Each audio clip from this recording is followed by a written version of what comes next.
26 March রোববার ভোর 6টায় নয়াপল্টনস্থ বিএনপির কেন্দ্রীয় কার্যালয় সহ দেশব্যাপী সকল দলীয় কার্যালয়ে জাতীয় ও দলীয় পতাকা উত্তোলন করা হবে।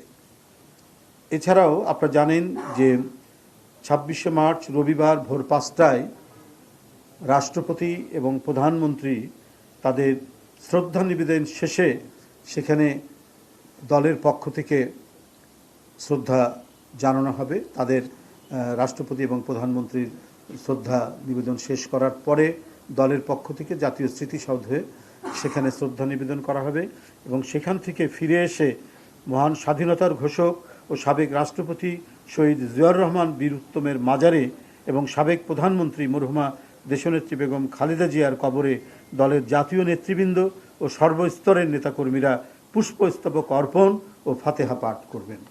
ওই দিনই ওই সময় মাজার প্রাঙ্গণে জাতীয়তাবাদী ওলামা দলের উদ্যোগে দোয়া মাহফিল অনুষ্ঠিত হবে।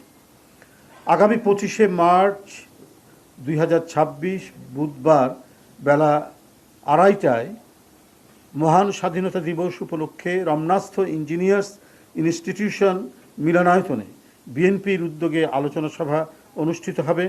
বিএনপির জাতীয় নেতৃবৃন্দ সহ দেশ বরেণ্য ব্যক্তিবর্গ আলোচনা সভায় বক্তব্য রাখবে।